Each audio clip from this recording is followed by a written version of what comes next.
Hey, I'm Zoe. And yeah, you read that right. My cousin's wedding was booked at my venue without my permission.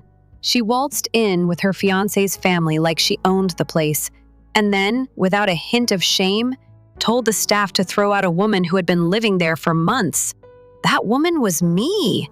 But that wasn't even the worst part. The worst part was that my entire family knew about it. They all planned it, and they expected me to foot the bill, no questions asked. The second I stepped into my mom's house in Austin, that familiar knot of dread hit me. You know the one? The one where your body knows what's coming before your brain catches up. It was mid-September, hot and sticky with the smell of BBQ in the air. I hadn't been home in about 4 months, not because I was too busy, but because I knew exactly how it was going to go. My mom greeted me with that smile. You know the one, the kind that doesn't quite reach the eyes. Zoe, sweetheart, look at you. Still in all that black, huh? She chirped, giving me a kiss on the cheek. You know a little color wouldn't kill you. I forced a laugh. Hey, Mom. Dad was already at the dinner table, half done with his lasagna, eyes glued to his plate like it was the only thing in the world that made sense. And there was Charlotte sitting on the couch like she was posing for a magazine spread, draped in designer clothes probably bought with someone else's money. Her lips curled into that smug half smile that always made my blood boil. Well, look who finally decided to show up, she said, standing up. Our favorite mystery woman is back. Did you finally alphabetize your receipts? I didn't bother engaging. I just nodded and sat across from her, noticing that the dinner table was set with the good china, the stuff that only came out for big announcements, family interventions, or some grand production. My first clue that things weren't going to go well. The meal started stiff. Mom complimented the weather. Dad mentioned something about the heat, and Charlotte posted a selfie mid-meal, making sure her angle didn't catch my face. I should have walked out right then. But instead, I took a bite of the bread, trying to convince myself it was just dinner. Then Charlotte stood up. I have something exciting to share, she beamed, lifting her glass. My 30th birthday is coming up, and it's going to be iconic. Like, Kardashian-level iconic. I kept chewing, pretending to be interested. I found the perfect venue, she continued, her eyes practically sparkling. A rooftop in the warehouse district. We'll have a champagne wall, live music, drone footage, a horse-drawn carriage, think Paris, but with better lighting. She paused for dramatic effect. The total cost? Just under $200,000. I nearly choked on my bread. I set it down and stared at her. She didn't flinch. And you, she pointed directly at me. You're going to make it happen. You owe me this, Zoe. Come on, sis.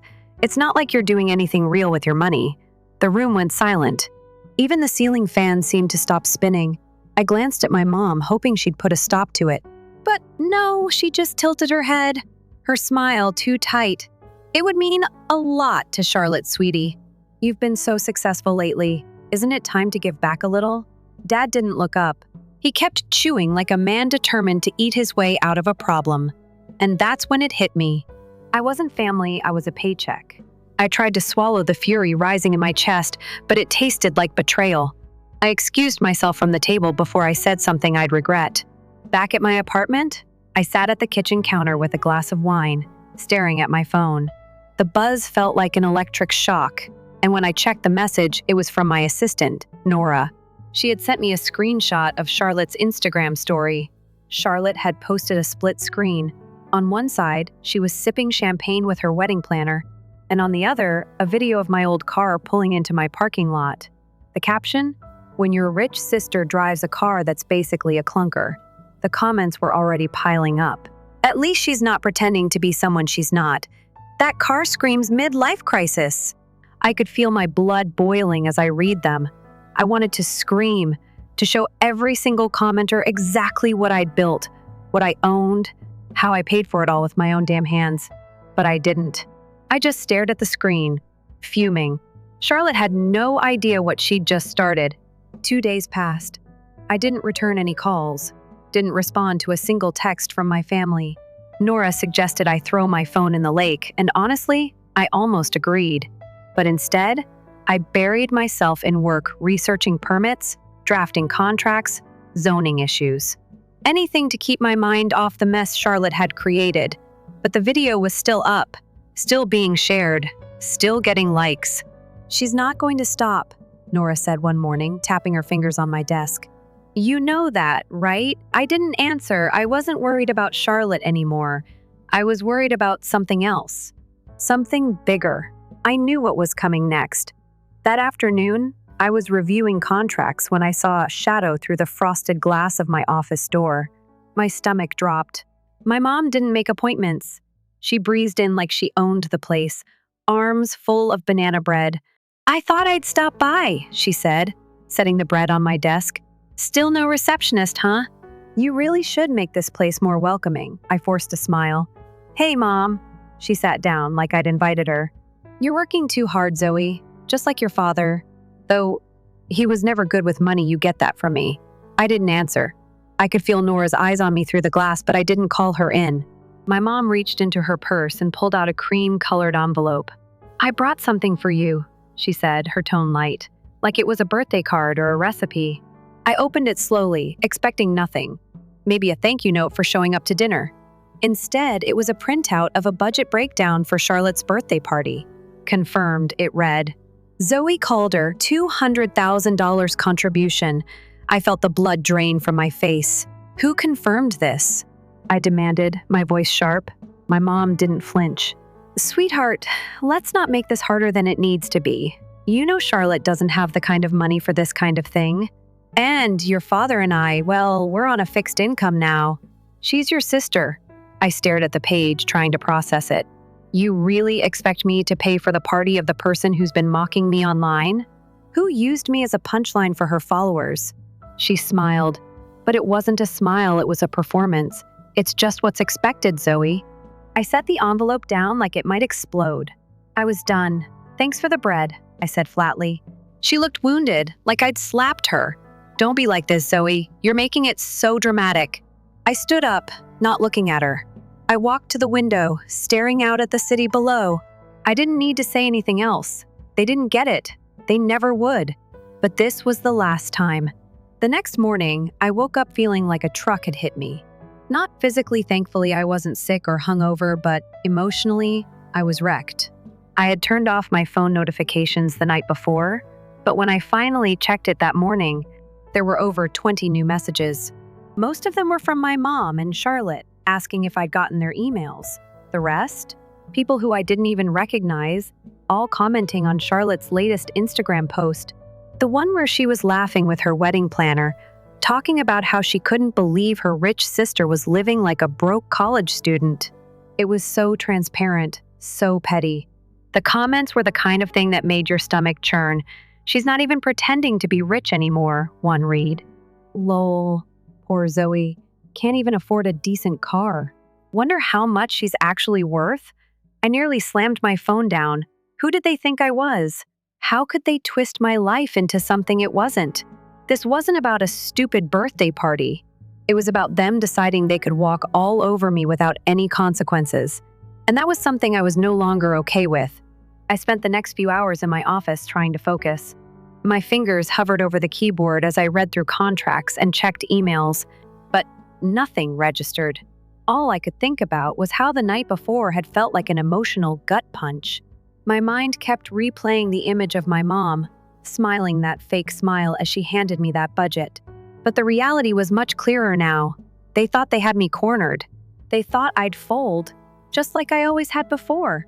But they were wrong. I wasn't the little girl who needed their approval anymore.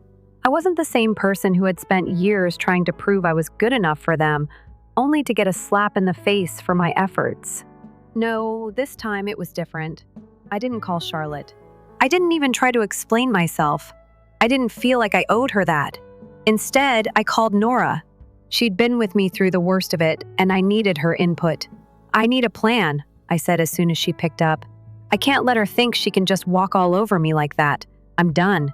Nora was quiet for a moment before she spoke. We've got a few options, but the first thing is, we need to stop letting Charlotte think she can control the narrative. She's already playing her game with social media, trying to make you look small. But I know you, Zoe. We can make this work in our favor. I took a deep breath, listening intently. I wasn't sure what exactly she had in mind, but she was right about one thing. Charlotte's game wasn't just a personal attack on me, It was an attack on everything I had built. I need to hit her where it hurts, I said. I'm talking about her reputation, her brand, everything she's built on lies. Nora's tone shifted, and I could almost hear the wheels turning in her head. I was hoping you'd say that. We spent the next few hours strategizing. It wasn't going to be an overnight thing, but it would be worth it. I knew exactly what needed to be done. First, I was going to cancel the venue booking for her birthday. Second, I was going to send a message. A big one! When I finally left the office, it was late afternoon, and the sun had dipped low in the sky. I could feel my heart pounding in my chest, the adrenaline building up. I wasn't just mad anymore, I was calculating. By the time I got home, I had already set things in motion. I'd called the venue and had them pull the plug on the booking. I'd also reached out to my lawyer, just to make sure everything I was doing was within my rights. The feeling of power rushing through me was unexpected, but damn, it felt good. Later that night, I couldn't sleep. My thoughts kept racing, and as much as I tried to shut it all out, I couldn't. I kept thinking about everything my family had put me through, the expectations, the manipulations, the lies they told just to keep things in their favor. It wasn't just Charlotte. It was all of them. My mom, dad, even my brothers. They all thought I owed them something, but the truth was I'd been giving everything for so long that there was nothing left of me to give. The next morning, things moved quickly. I went into the office and met with Nora to finalize everything. We started contacting the suppliers that Charlotte had already booked, letting them know that the event was being canceled. I knew it was going to cause a scene, but that was exactly what I wanted. By midday, my phone started blowing up. There were texts from Charlotte, of course, demanding to know what was going on. But I wasn't in the mood to entertain her drama. Instead, I simply responded with a single line. The event is canceled. Your sister isn't footing the bill for your fantasy. That's when things really started to escalate. Charlotte went off on social media, claiming I was trying to ruin her birthday, that I was selfish and petty. But what she didn't know was that I had already set up a counter-narrative. I posted a video of my own. It wasn't anything fancy, just a simple, unfiltered clip of me standing in front of the venue, talking about how families should lift each other up, not tear each other down.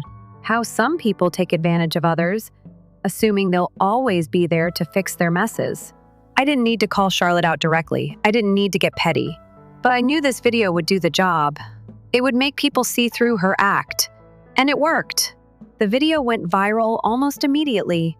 People started commenting, sharing their own experiences with toxic family members who tried to use them. It wasn't about me anymore. It was about standing up for yourself, about not letting people trample on you just because they think you owe them something. Of course, Charlotte didn't take it well. She posted a long, dramatic story accusing me of being unstable and heartless, but by then, I didn't care. The damage had already been done. Her carefully curated image of being the perfect princess was starting to crack. I spent the rest of the day handling the fallout. Calls came in from reporters, from people I hadn't heard from in years, all wanting to talk about what was happening. Some offered sympathy, others just wanted to stir the pot. But none of it mattered anymore. The ball was rolling, and Charlotte wasn't going to stop it. The real kicker came when my dad called me that evening. "Zoe," he said, his voice strained, "this has gone too far. You're making a scene. This isn't like you." I didn't hesitate. "No, Dad, this is exactly like me. This is who I am now. I'm not playing the role you want me to anymore." There was silence on the other end of the line. Then, softly, he said, "I didn't mean for it to go like this." "Well," I replied, "sometimes things have to break before they can be fixed." I hung up and sat back in my chair, feeling oddly calm. I had done it. I had stood up for myself in the only way that made sense, and it felt liberating. The days that followed felt surreal. It was like the world had flipped on its axis, and I was finally living in it. Everything had changed. The silence from my family was deafening, but I knew they were all watching, waiting for me to back down, to apologize, to be their Zoe again. But that Zoe was gone. I spent the next few days focused, laser-focused. It wasn't about revenge anymore, it was about something bigger. It was about reclaiming my life. And I wasn't going to do it with theatrics or drama. I was going to do it with quiet, calculated moves. I had a lot of work to do. It started with the venue. The canceled event wasn't the end. Charlotte had been so sure that I'd fold, that I'd cave under the pressure of family expectation, that she hadn't thought about the consequences of really pushing me. She had been booking events through a third-party agency, but it was my name at the top of the reservation list. My name on every contract, and that meant I had power. I wasn't going to cancel just one booking. I spent the next morning combing through her entire wedding contract, looking for any tiny clause I could use to my advantage. And there it was, buried in the fine print, the clause that stated if there was any breach of contract on their side, I had the right to reassign the entire event to someone else. I felt the corner of my lips curl up into a small, knowing smile. Charlotte had made the mistake of thinking her money and connections were enough to run over me. She didn't realize that, while she had been too busy flexing for Instagram, I had been quietly building an empire of my own. I picked up the phone and called Nora again. "I need you to do something for me," I said, trying to keep my voice steady. "What's up?" she asked, already knowing I had something in mind. "I need to cancel every single booking Charlotte made through our system. I'm going to exercise my rights. She's already breached the contract, and I'm going to take advantage of it." Nora didn't hesitate. "You got it. Do you want me to notify her directly?" "No," I replied. "Let's let her figure that out herself. I'll handle the fallout." It didn't take long. By the end of the day, every event connected to Charlotte's wedding was pulled from the system. The phone calls and emails started rolling in almost immediately, just like I'd predicted. The first to call was Charlotte, of course. She was livid. "What the hell do you think you're doing, Zoe?" she demanded, her voice a mixture of rage and confusion. "I just got a notification that every single one of my events has been canceled. You can't just do that. You're ruining everything." I leaned back in my chair, my hands resting calmly on the desk. I could almost hear the panic in her voice, and for a moment, it felt good. But I had to keep my cool. I was no longer that little sister trying to please her. "I didn't ruin anything, Charlotte," I said, my voice level. "You breached the contract. I'm just enforcing the terms we agreed on." Her response was pure disbelief. "Are you seriously using legal jargon right now? Do you even care that this is going to ruin my career? All those influencers who booked through me? This will destroy my brand." I didn't react. I'd heard this before, the same complaints, the same self-centered rants. She wasn't worried about me. She wasn't worried about the damage she had done to me. She was just mad that she'd been caught in her own game. "You're right," I said, not missing a beat. "It's unfortunate. But these things happen. Maybe next time you'll take a second to read the fine print." The line went silent, and I could practically hear her scrambling for something to say. "You don't get it, Zoe," she finally hissed. "I'll make sure you regret this. You're making a huge mistake. You think you can just—" I hung up before she could finish. No more time for empty threats. As the week wore on, the fallout was just as dramatic as I expected. Charlotte's social media exploded with posts about how unfair everything was.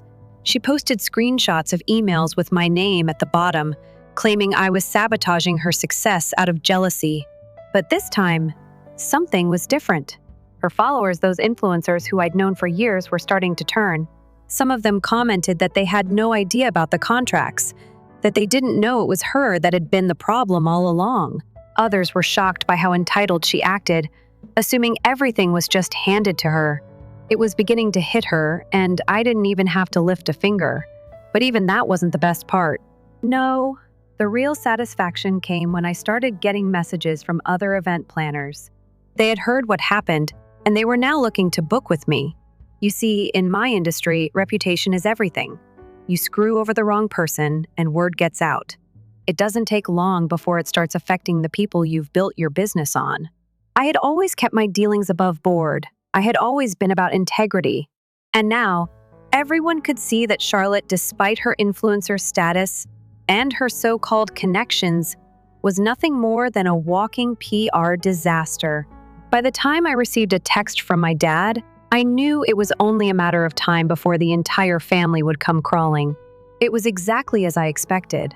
"Zoe," he said, his tone softer this time. "Can we talk?" I stared at my phone for a moment, unsure of what to say. I wasn't angry anymore. I was just done. So I called him back. "Dad, I said, my voice calm. You've all made it clear where you stand. I've been the one putting in all the work, handling all the responsibility. And for what? So Charlotte can make me look like a joke? His response was hesitant. It's not that simple. You know that. No, I cut him off, my voice firm. It is that simple, and I'm done. I'm done being the backup. I'm done being the responsible one. And I'm done letting you all treat me like I'm just supposed to fix everything. There was silence on the other end for a long moment before he spoke again. I'm sorry, Zoe. You were right all along. I didn't say anything for a second. And then, finally, I replied, It's too late for sorry. I hung up, finally feeling the weight I had been carrying for so long lift. I wasn't angry anymore. I wasn't sad. I wasn't even disappointed. I was at peace. Later that night, I sat down to a quiet dinner by myself, sipping on a glass of wine as I watched the sun set over the skyline. For the first time in a long time, I felt like I was exactly where I needed to be on my own terms. There was no guilt, no pressure to please anyone, no more trying to prove myself to people who would never understand. I had built everything I had on my own, and no one could take that away from me. The days after the call with my dad felt oddly calm. It was like I had finally stepped out of the storm and into a quiet, open space. I had no idea what the aftermath would look like, but I didn't care. For once, I wasn't worried about how things would fall into place. I knew I had done the right thing for me. Charlotte's online meltdown continued, of course. Her followers, the ones who hadn't turned on her already, continued to rally behind her. The comments got nastier, the accusations more outlandish. But the truth was out. Everyone who mattered had seen the cracks, and the people who knew me, really knew me, understood what I had been up against. The phone calls started to come in. First, it was the vendors. Then, the influencers who had tried to book through Charlotte. It was exactly as I expected. The higher-ups in my industry had been quietly watching, waiting for someone to show some backbone. Zoe, one of the wedding planners, called. I just wanted to thank you for taking a stand. What Charlotte's doing, it's been making the rounds. It's nice to see someone stand up to her. Another email came from a journalist, someone who'd been keeping tabs on the situation. It wasn't the kind of attention I was used to, but I didn't shy away from it. The truth was, this wasn't just about Charlotte or even my family. It was about taking back control of my own narrative. No one was going to write my story but me. That Friday, I was sitting in my office, sipping coffee and catching up on emails, when the door opened. It was Nora, her face tight with an expression I couldn't quite read. Zoe, she said quietly, I think you need to see this. She handed me her tablet, and there it was. Another post from Charlotte, but this one was different. It wasn't the usual rant or sob story. This one had a video. It was Charlotte sitting in front of a camera, eyes red from crying. She was in her fancy designer clothes, her makeup smeared, and she was apologizing. Zoe, she started, her voice shaky but sharp, I know you're probably seeing all of this online, and I've made some terrible mistakes. But I want you to know I'm sorry for everything. I never should have treated you the way I did. I was selfish, and I hurt you. I've been trying to be someone I'm not, and I've paid the price for it. I felt a sharp, unexpected pang of something. I wasn't sure what it was. Guilt? Sympathy? But the moment she spoke those words, I saw right through it. The whole thing was an act. You have every right to be angry with me, she continued, but I hope you can find it in your heart to forgive me. I didn't even need to watch the rest. I handed Nora the tablet back, my expression unchanged. That's her apology? I asked, a laugh escaping me despite myself. What a joke, Nora nodded. Yeah, she's playing the victim now. Classic move. The message was clear. She wasn't sorry. She was desperate. Desperate to claw back the image she had carefully crafted. Desperate to maintain control of the narrative. But she wasn't going to get away with it. Not this time. Later that evening, I sat down at my desk and started drafting a response. I wasn't going to give her the satisfaction of a direct reply. Instead, I wrote a post. Something simple, but deliberate. I've spent my life trying to fix things for people who never even saw me. I've learned that I don't need to explain myself to anyone. Actions speak louder than words. I hit post, feeling a strange sense of satisfaction. It wasn't petty, it wasn't dramatic. It was just the truth. The response was swift. My post got hundreds of likes in the first hour, and comments came flooding in. Some people understood. Others didn't, but that didn't matter. What mattered was that I had reclaimed my peace. I wasn't just some afterthought anymore. I wasn't the quiet, obedient one who took the backseat to everyone else's drama. I was Zoe, and Zoe was done being anyone's punching bag. The next few weeks passed in a blur. Charlotte continued to spiral. Her followers started to question her motives, and the people in my industry who had been sitting on the sidelines began reaching out. One evening, as I was locking up for the night, my phone buzzed with a new message. It was from an unknown number, but I could guess who it was before I even opened it. It was my dad. "Zoe, can we talk? I need to apologize for how everything went down. I didn't handle things the way I should have. Your mom and I, WE, didn't see it, and I'm sorry." I stared at the message for a long moment. It wasn't what I expected, but it didn't surprise me. It was the first time he'd ever acknowledged how wrong they'd been. And for the first time, I felt nothing. No bitterness, no anger, just nothing. I didn't respond right away. Instead, I put my phone down, leaned back in my chair, and let the silence fill the room. The truth was, I didn't need his apology. What I needed was this: a chance to finally live my life on my own terms, without the weight of family expectations hanging over me. I had already made peace with the fact that they would never understand. And honestly, I was okay with that. The next morning, I met with Nora at the office, and we discussed the next steps for the company. Business was booming. Weddings were being booked left and right, and the media buzz around the Charlotte fallout only helped. "I think it's time we start expanding, Zoe," Nora said, her eyes bright with excitement. "We've got the name now. People are paying attention, and they want to work with us." I smiled. For the first time in a long time, it felt like everything was falling into place. "We're not just going to be a local name anymore," I said, my voice steady. "We're going to take this nationwide." This is only the beginning. The next few months flew by. The media attention from the debacle with Charlotte eventually died down, but by then, it didn't matter. I had already built something bigger. I had already set my sights on a new goal. I wasn't looking over my shoulder anymore. I wasn't checking my phone every minute, hoping for a message, hoping for an apology that would never come. Instead, I was focused on building something real, something that belonged to me. It was the first time I felt completely free. By the time the summer rolled around, things had shifted in ways I hadn't even anticipated.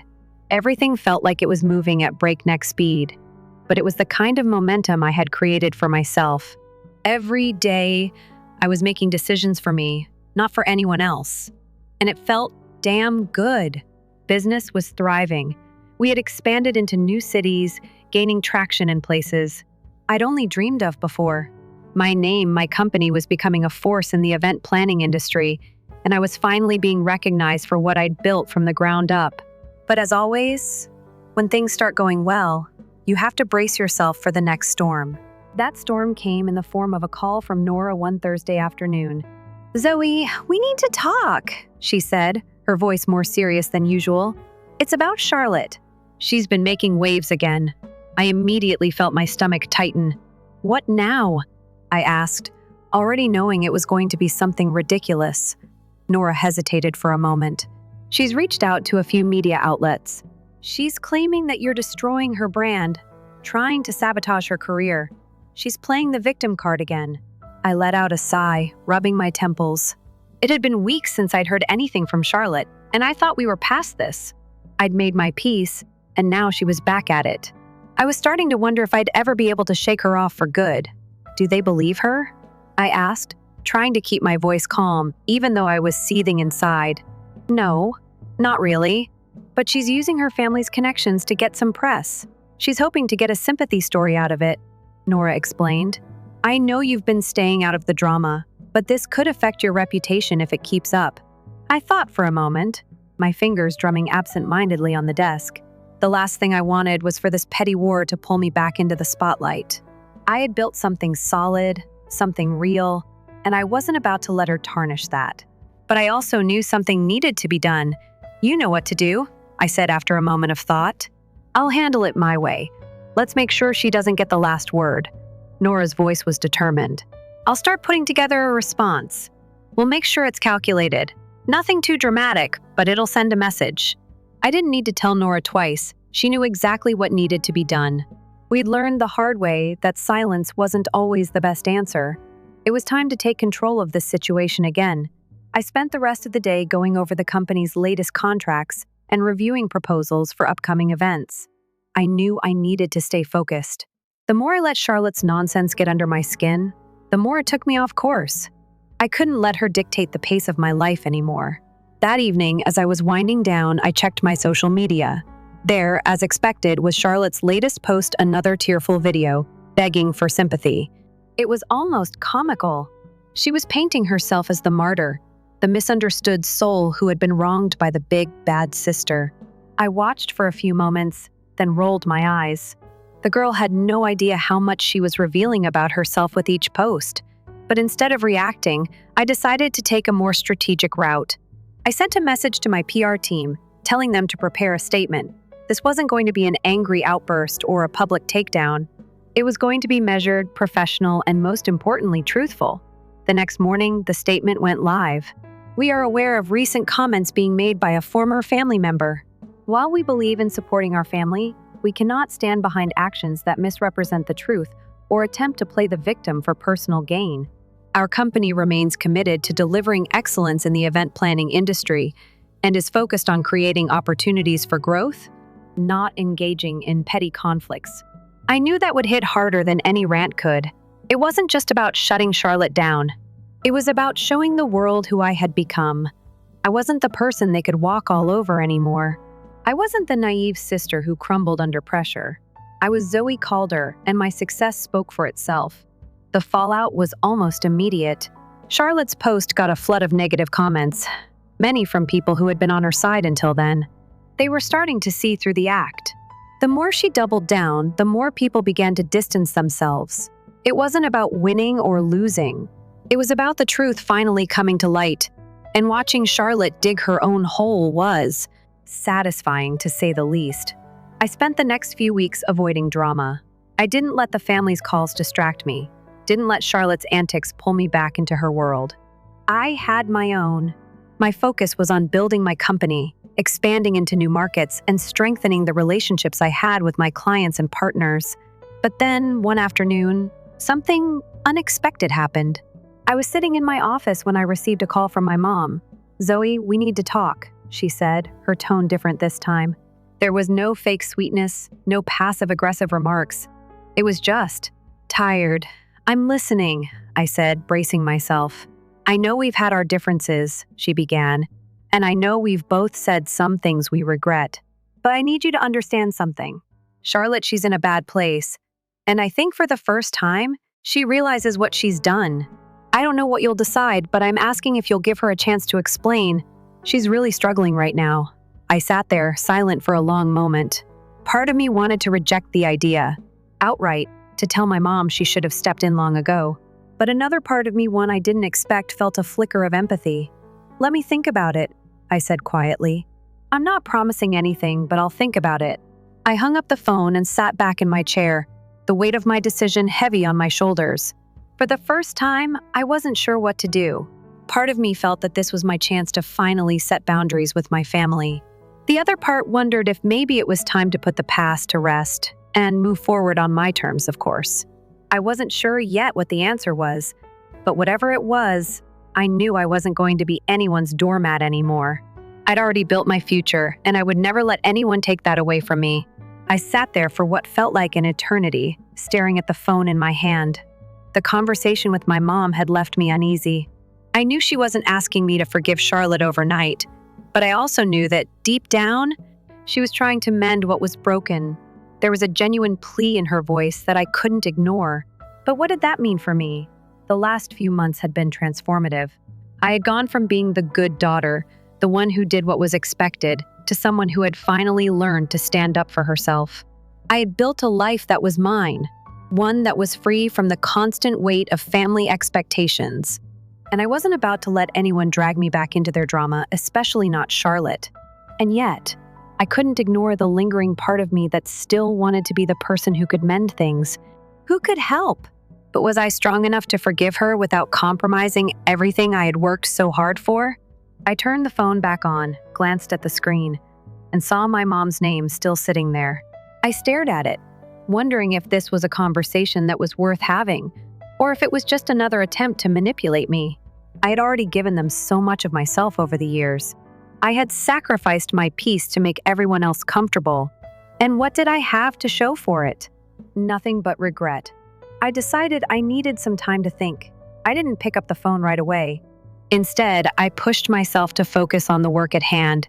There was a new event we were planning, and I was determined to do it right. The phone buzzed again, but this time it was from Nora. "Zoe, I think we should consider doing a bigger marketing push. We're in a good position, and with all this press from Charlotte, we've got momentum. Let's make it count." I smiled. That was the Nora I knew, the one who kept pushing forward, no matter what. "What do you have in mind?" I asked, already feeling the excitement bubbling in my chest. "I'm thinking big," she said, voice laced with excitement. "It's time we launch an official rebranding. We've already got the credibility, the recognition. Let's elevate the brand, expand to new markets, and push our vision to a wider audience. With everything that's gone down, people are watching us. Let's make sure they see the right things." I leaned back in my chair, allowing myself to feel the thrill of the possibility. Nora was right. We had worked hard to get here, and now was the time to push forward. "Let's do it," I said, my voice steady. "It's time to take this to the next level." We spent the next few days brainstorming ideas, working through the logistics of a new marketing campaign that would feature a mix of high-profile events, digital storytelling, and a focus on what set our company apart: integrity, hard work, and commitment to creating truly unforgettable experiences. As the campaign started to take shape, I could feel the excitement growing again. This was what I had been missing: the passion, the drive, the ability to create something that was purely mine. I was no longer held hostage by my family's drama or Charlotte's attempts at pulling me back into her chaos. I had a clear path ahead of me, and I was going to own it. That afternoon, just as I was wrapping up some final details for the campaign launch, I got another call. This time, it wasn't from my mom or Charlotte. It was a call I'd been expecting but didn't really want to answer. It was from one of my business partners, the one who'd been handling our expansion into new markets. "Zoe, we've got a problem," he said, his voice tight. "We're looking at some pretty intense competition moving in on our territory. There's a major player trying to set up shop in the same cities we're expanding to. They've got deep pockets and a big name behind them." I felt the knot tighten in my stomach. Competition was nothing new, but this was different. If they managed to pull it off, they could cut into our momentum and erase everything we'd worked for. "Do we have the resources to fight back?" I asked, my mind already calculating how to adjust our strategy. "We can make it work," he said, "but we'll need to move fast. This isn't something we can let slide." I set the phone down and stared at the wall. My thoughts were racing. This was a new battle, one that wasn't going to be won by social media buzz or viral posts. It was going to take everything I had and everything my company had to stay ahead. I wasn't going to let some new competitor take away what I had built. This wasn't just about money or success. It was about proving that I had earned my place. No one was going to walk in and steal what was mine. I called Nora right away. "We need to accelerate the campaign," I said, urgency in my voice. "We can't just play it safe. We've got competition breathing down our necks, and we need to send a message: we're here to stay." Nora was all business. "Got it. Let's get our strategy mapped out. We'll put together a few proposals and make sure we hit the ground running." The next few weeks were a blur of strategy meetings, late-night brainstorming sessions, and constant adjustments. We threw everything we had into the rebranding campaign, pulling in every connection we had, using every tool at our disposal, and slowly but surely, I started to see results. The momentum shifted in our favor. But it wasn't just about the work anymore. I realized that in order to move forward, I had to truly leave the past behind. The family drama, the resentment, the guilt, it was all weighing me down in ways I hadn't fully understood until now. I spent the evening that Friday, after a long day of meetings, sitting in the quiet of my apartment, reflecting on everything that had happened My phone buzzed again, but this time it was a message from my mom. "Zoe, I understand now. I just wanted you to know that I'm proud of you. Whatever happens, I'll be here if you need me. I'm sorry for everything." I stared at the message for a long time. The words felt like they held so much more weight than any apology Charlotte could have ever given me. It wasn't just about her. It was about my entire family. For the first time, I didn't feel the need to defend myself. I didn't need their approval anymore. I didn't respond right away, but I saved the message. It wasn't about forgiveness or opening old wounds. It was just acceptance. I had learned to let go. The following week, I received an unexpected email from Charlotte. This time, it wasn't a tearful apology or an accusation. It was a simple message, asking if I would consider meeting up to talk. I paused for a long time before responding. It wasn't about revenge anymore. It wasn't about proving who was right or wrong. It was about closure. I agreed to meet her. Story 2, hello, I'm calm. "This table is for family," my sister responded, meeting my gaze. Then, as though that seat were unstable, she laughed. Silence for years. To remain with them, I had swallowed. They assumed I would pay the bill, shrink, and sit quietly once again. Grin. However, something broke that evening. When I eventually answered no, they were completely unprepared. Are you curious about what actually transpired? I didn't return to the banished seat after getting out of the chair. I ought to have declined. I clasped both fists on the driving wheel the whole journey over, I told myself. The guilt in my mother's voice was something I couldn't get rid of like dust from my coat, so I practiced a dozen ways to back out.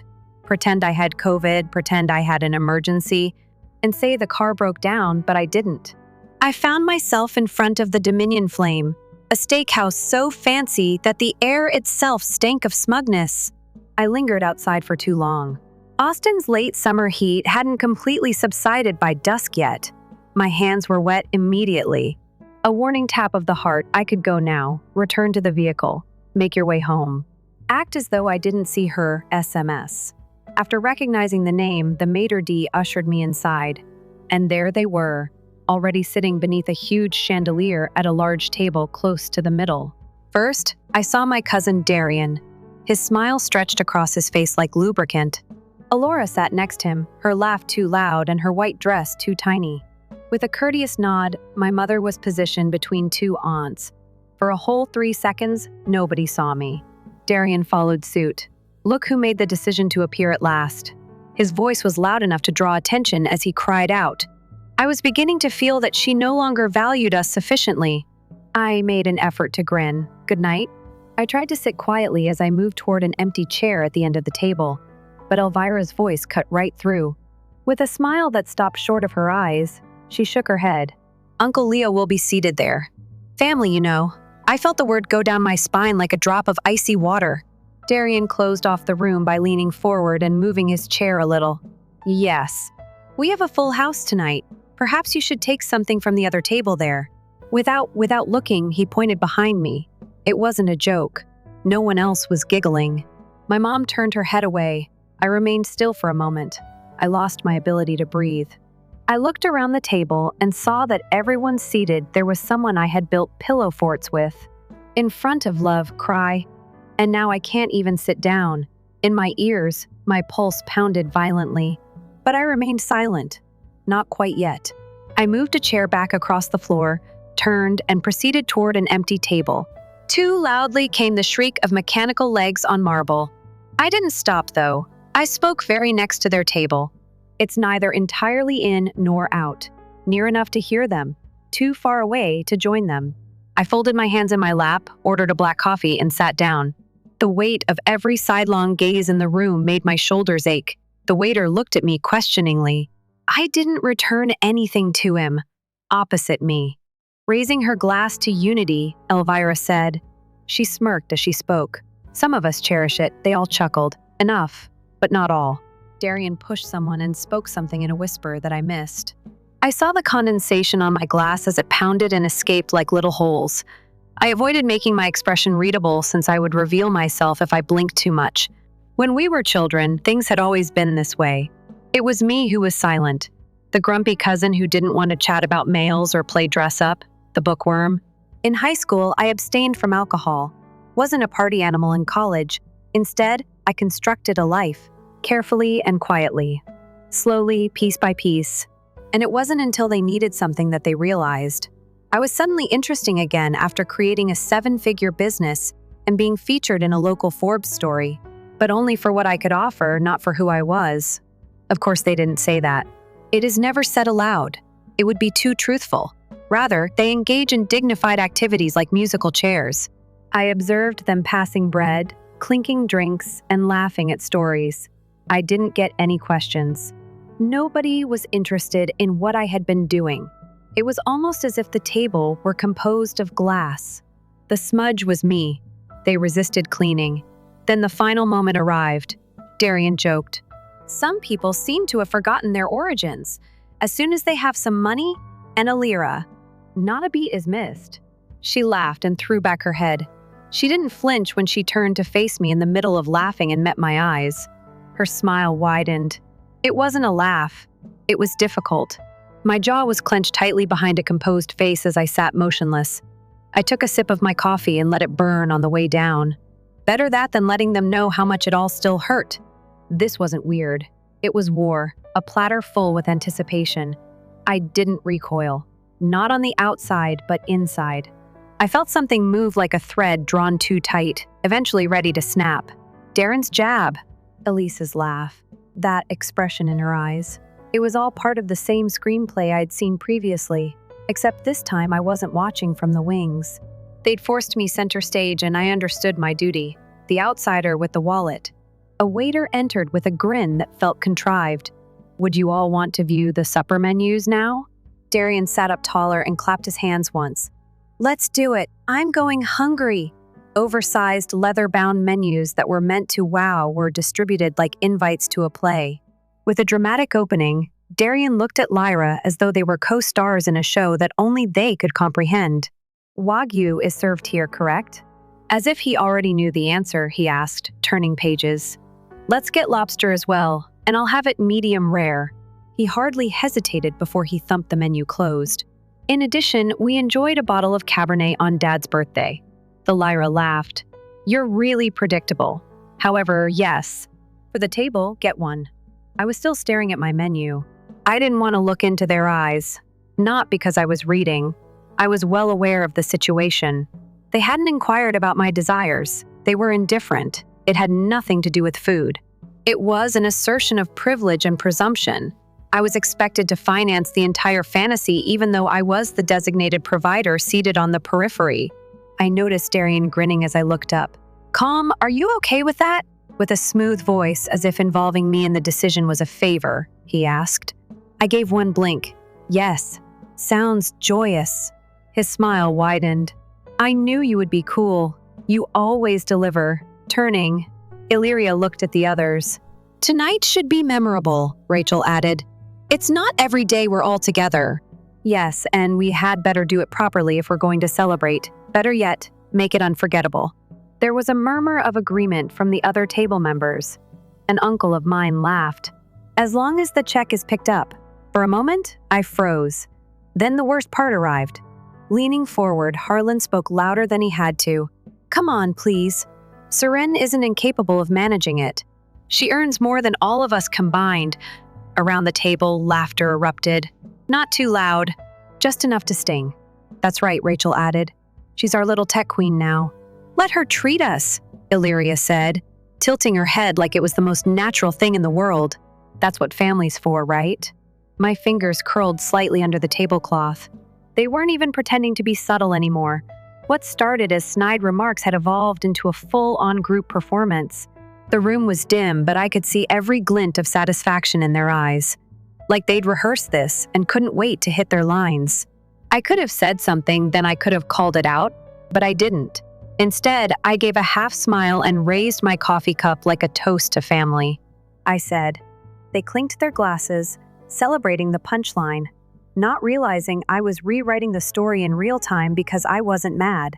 Not quite yet. What I felt was precision. They believed they had me pegged, that I'd sit silently, absorb the hits and pay for the pleasure. They had no idea what I was planned.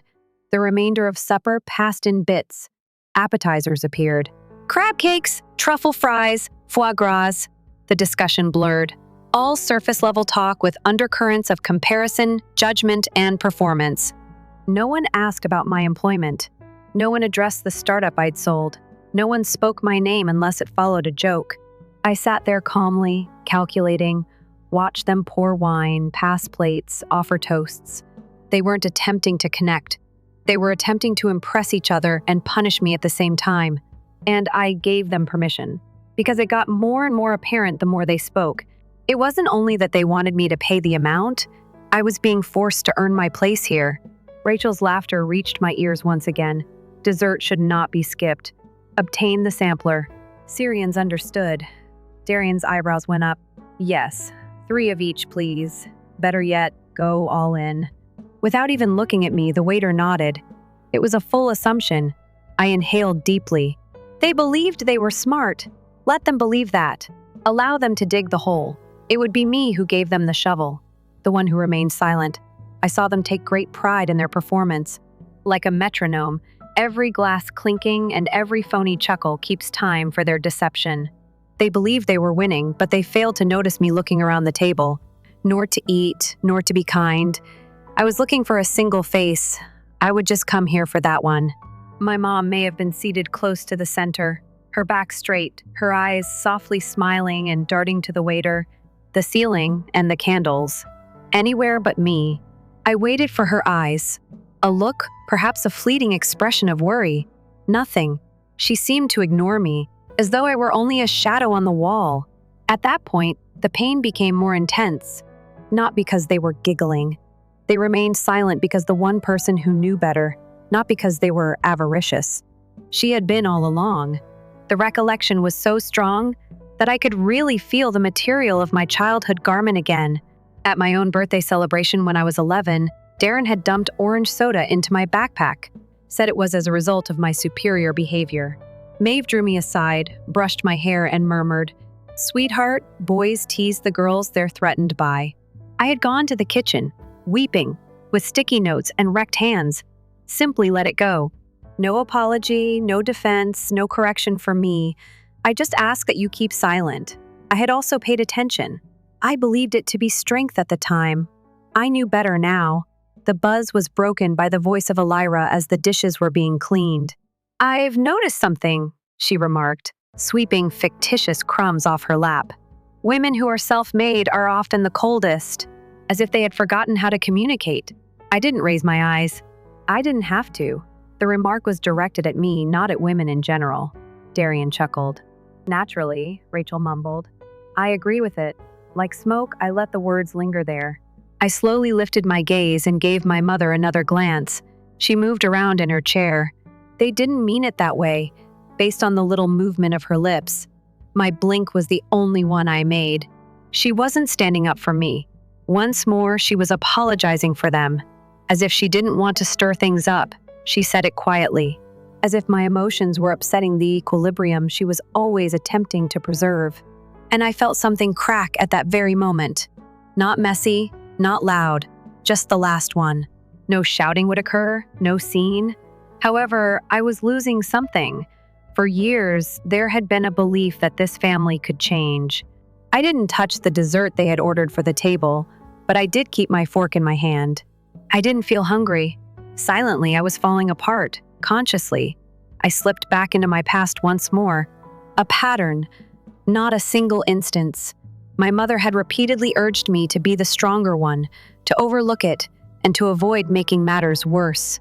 The goal was always to maintain harmony, even if I had to give up every aspect of myself for that peace. I stared into my half-empty coffee, the bitter edge still clinging to the rim. A waiter passed, offering another round of wine. I didn't speak, just raised my hand in a soft decline. I heard them still laughing, heard my name mentioned under someone's breath. I didn't care enough to track who it was. I wasn't sitting at their table. I wasn't even sitting in their reality anymore. In my mind, I began stepping back, not from the table, not from the room, but from the expectations that had caged me my entire life. In years, for the first time, I saw Maeve not as mom, but as a woman, A woman who had chosen silence again and again, and no matter how much I'd wanted her protection, I could no longer excuse her absence just because she came wrapped in motherhood. They joked, they drank, they piled desserts into each other's plates, and I sat still, letting the numbness wash in, not to escape, but to prepare, because while they laughed, I was changing. While they circled the same game, I was stepping off the board. And when I looked at my mother one last time, her eyes finally found mine. She blinked, startled, like she hadn't expected me to still be watching. I didn't smile. I didn't recoil. She chose silence again. And now I choose something else. The mask and the ultimatum. I said nothing at all. Just held my mother's gaze long enough for her to understand I wasn't waiting anymore. The silence between us stretched for maybe 2 seconds. Then I stood and quietly excused myself, stepping away from the table as naturally as I could. I made my way to the lounge area off the main dining floor, where the lights were lower, the music softer, and the illusion of peace a little more believable. It wasn't about needing air. It was about not suffocating. I sat near a tall window facing Congress Avenue. The view was blurred by the reflection of the chandelier behind me. People passed by outside, free and unaware. For a brief second, I envied their anonymity. Footsteps approached. I didn't raise my eyes. I already knew.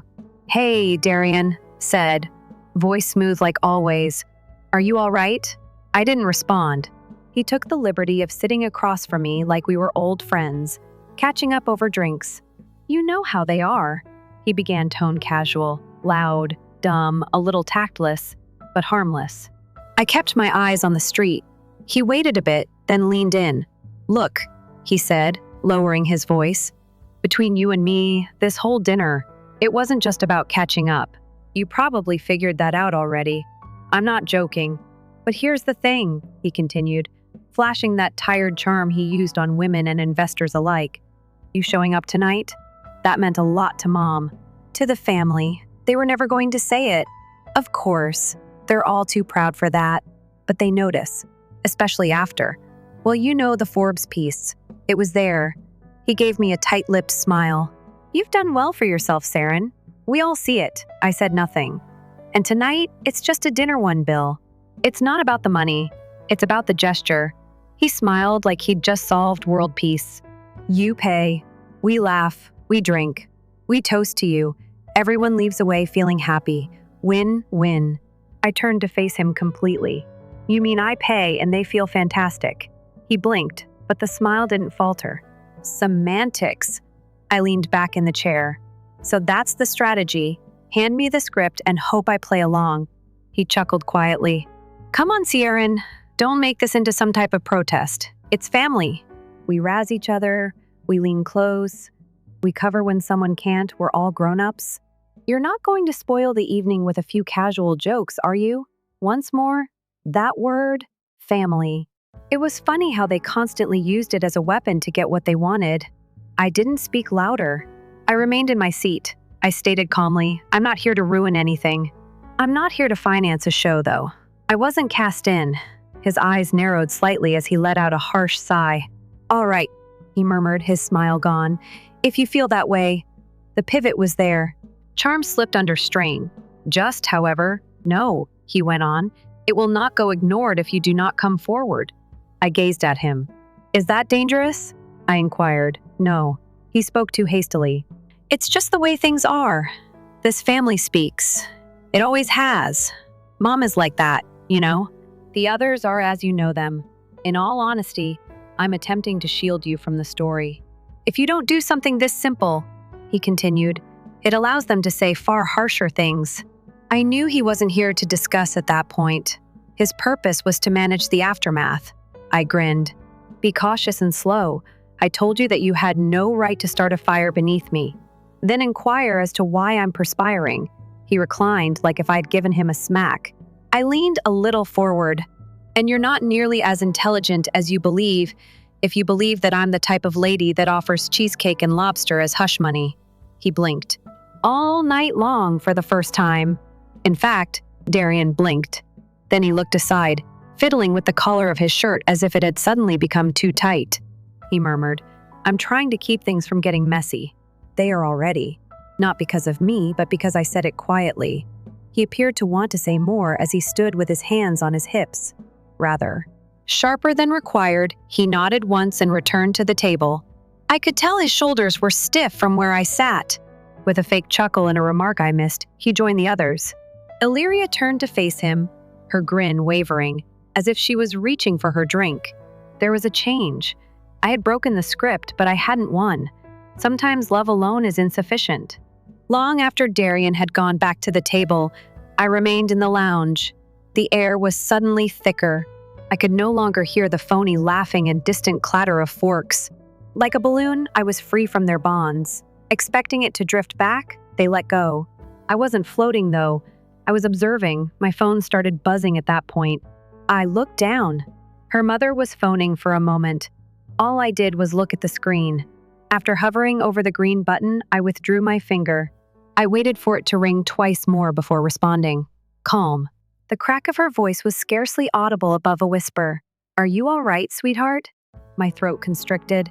On the few occasions when I had the sickness or after Dad left and I sobbed into her lap, she sounded just like she used to. She sounded like the mother I once thought could solve any problem. She paused. I know tonight was hard. They're not awful people, but they can be a lot. Sometimes they simply don't know how to deal with your achievement. Your strength has always been greater than theirs. I reclined in the seat, focusing on the ceiling. Right now. That's what it is? Quietly, I asked. I'm being penalized for my success. No, she murmured rapidly. Baby, don't misunderstand me. You're not like them, I'm saying. Your backbone is in you. I knew you would manage this better than they would because of this. It was a compliment from her. All I heard, though, was capitulation. She was requesting that I bear the burden once more, put it all together, accept it, and try to be a better person. I did, however, allow myself to believe her for a time. Perhaps she was trying. Perhaps this was her way of telling me that she had noticed me. As her daughter, not as a black sheep or an ATM. Perhaps after the call was over, I remained still. I simply gazed up at the faint chandelier. Through a little break in the glass, the light is somewhat fracturing. Like everything about this family is lovely. It was shattered but polished. It was nearly midnight when I arrived home. I didn't bother to switch on the lights at all. As I poured myself some water and placed my phone on the kitchen counter, I kept repeating what she had said in my head. You've been resilient all along. I knew you would manage it because of this. She hadn't shown regret. Her stillness had gone unnoticed. She had phoned, though. Didn't that have any significance? I thought I may give her a ring back in the morning before going to bed. I might ask her to come over. Perhaps we could begin in a more peaceful location. Morning, however, had other ideas. Once more, my phone buzzed. It wasn't a call this time. There was a message. Mom, don't let this be about you, Sharon. Consider the name of the family. Simply assist them. Just once. That was it. One line and all the shaky optimism I had been holding on to. It broke with it. She stated that, not because she sought for assistance. This isn't about you, like I was exaggerating. As though they were nasty. They're giggling. I had exaggerated a single instance of their continual mockery. She didn't make any calls to make amends. To calm me down, she phoned. It took some time for the tears to fall. Not with pride. The tank simply had nothing left in it. My eyes remained dry, but my chest felt heavy. After opening the mail and reading it again, I typed my response slowly. I am not a scapegoat for you. No more. I sent it. There is no punctuation. Misreading is not an option. I put the phone down, moved into the hallway and out of the kitchen. Every stride was more subdued than the last. The thread of feeling had broken, with quiet instead of a shout. I was no longer afraid. I had had enough of trying to be understood. I would now clarify myself. For the camera, smile. I had stated my position clearly. I believed I had, however, but being clear doesn't guarantee that anyone will pay attention. They will just come up with a new technique to act as though they didn't hear you. My phone came back to life while I was still in the corridor, leaning against the chilly wall. A fresh text, Elijah. Hello. I wanted to express my sincere apologies if tonight seemed strange. I am aware that things were uncomfortable. I still adore you. I assume you are aware of it. No final punctuation. No responsibility for her actions. Just a hazy softness that has been covered in sugar and then covered in self-preservation once again. For a minute, I gazed at the screen, allowing the message to remain there like a flimsy peace sacrifice. Strange. That's the name she gave it. I didn't respond. Not quite yet. There was something wrong with it. Too polished to practice, the tone was odd. I was about to go when I closed my phone and straightened up, but my curiosity won out. And I opened Instagram as I made my way slowly back to the eating area. A notice appeared. You were tagged in an article by Alora Ray. I gave it a tap. The footage was a boomerang. It was one of those happy little loops. Everyone was grinning like it was the greatest night of their lives as the table laughing glasses rose. Caption family. I took a closer look at everything. Just before dessert, the video had been recorded earlier. Since I had just gotten up to head to the lounge, I was able to recall that particular moment. The picture included me. Sort of. My elbow was visible to you. Like an afterthought, half of my shoulder chopped exactly at the edge. Someone neglected to crop correctly. Although she had labeled me, she had positioned the video such that I was visibly cropped out. Though I wasn't, I was there. It was a well-constructed illusion, surgical. There was never any apologies for that. It was a prelude. Send me a kind text. Post me without saying anything. It wasn't a reconciliation. It has to do with branding. In a story where they appeared to be the loving, untidy, inclusive, yet endearing family, I was being used as a prop. And I was only the hazy phantom that was never able to be captured on camera. I inhaled. I wasn't steady by it. All it did was fuel the flames. No more giving in. Not anymore. Act like the larger guy. Size didn't interest me. Truth was what I was interested in. They didn't recognize the serenity on my face as I strolled slowly back to the table. Alora was the first to notice me. Before she replaced it with a smile, her countenance slightly stiffened. I have seen the same stage smile since we were little. The cameras are turned on. Act grin. She parted her lips to say something. I denied her the opportunity. I'm here for your highlight reel, if anyone is thinking that. Not loud enough to startle, but loud enough for everyone to hear? I said. I want to be very clear. I took out my personal phone and displayed her Instagram post. Your accessory is not me. She opened her mouth, but I continued. Do you want me to disappear from your life? Be truthful. Don't use optics to tag me. Don't act as though you made contact when all you did was use a filter to conceal your insult. Like she was calming a dog, Maeve whispered my name. Darian bent over, calm. Avoid doing this. Right here? Oh. I turned to him. Where should I do it, Darian? At your next wine tasting? Or maybe during the next group text where you all pretend I'm too tense to be invited? No one said anything. I'm done playing quiet. I'm done making everyone comfortable while I bleed under the table. I sat down slowly in the chair I had dragged earlier, not a full seat at the table, just near enough to tell them I'd never truly left. The stillness that followed felt deeper than anything anybody had said all night. Elvira gazed at her phone like it had betrayed her. Darren's jaw tightened. Maeve glanced down, twisting her napkin into knots. And I didn't recoil. I wasn't background anymore. I was going to become the story twist. This bill comes with a receipt. Not with shouting, not with a spectacular gesture, but with the type of silence that makes people anxious. The waiter reappeared, brandishing the leather-bound check holder like it was a crown, waiting to be put. He didn't pause, didn't peek around the table. He placed it straight in front of me. It landed like a gavel for a beat. Nobody spoke. Then, with a tone of arrogant indifference, Darian broke the stillness. He stretched his arms behind his head and replied, "You got this right. For you, it's nothing." The trap was there.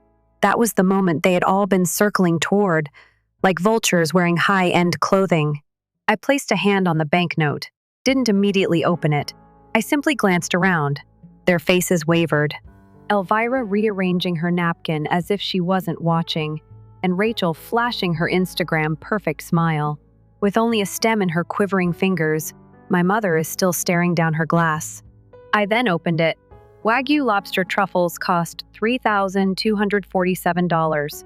There were 2 desserts, vintage wine, and nothing I had requested. I took one deep, shallow breath and let it out through my nose. Silence, they believed, indicated surrender. They failed to remember. It's possible to use silence strategically. I carefully and slowly closed the banknote. I then carefully slid it in front of Darian by reaching across the table. I remained silent. Not quite yet. His face pinched as he blinked down at it, his uncertainty flaring for a half second. "What is this?" he inquired. Even so, we both understood the solution. At last, I said something. "Oh, you assumed I was talking about this? That's adorable." He tightened his jaw. "Are you serious?" His voice was low as he said. Elvira bent across. Sharp eyes. "Soren, hurry up." Rachel went on to say that this is not the time for showmanship. "Yes, that was your night," as we all agreed. "Remember, you were the one who told the family? That was prior to you removing me from your family portrait." Without flinching, I said. Rachel turned her head away. Elvira's back straightened. "All right." She lost her temper. "Though not with her, we'll divide it 3 ways. She is not related." When she used the word family, her voice cracked just enough to get the attention of the person at the next table. Over. People whirled. For once, the energy changed. They weren't sarcastic or behind closed doors when they quietly rejected. The restaurant noticed that the public was noisy and unattractive. Falk's clinking ceased. Conversation slowed. "What the hell's going on?" A murmur came from someone at another table. Calmly, I got up slowly.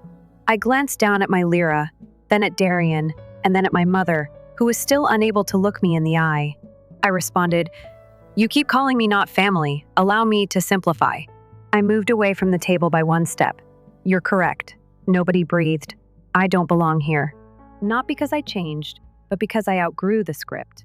May have looked up, mouth parted like she was ready to utter my name, but I shook my head before she could.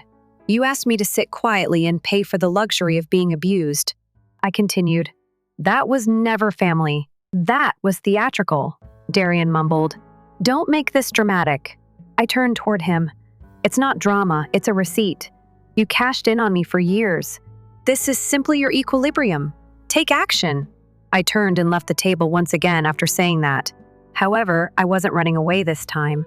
I was going out on purpose. I sensed their gaze on my back. More loud than any slur they could hurl was the quiet behind me. I owed them distance, not noise. Dignity is where family stops. I wasn't family, they said. At last, I trusted them. I continued to walk, but just a short distance. Enough that the silence lingers, enough to provide them time to comprehend the true nature of the situation. Something had changed in the air, although the room around us had remained the same. Something definitive. No more clinking glasses, no more phony toasts, no more conversation. I gently turned to face the table one last time. Now, no one was grinning.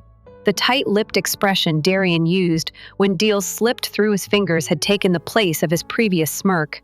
He said, "You're actually going to do this," as if I had just made him look foolish at a board meeting. Her glass jerked in Elias's palm.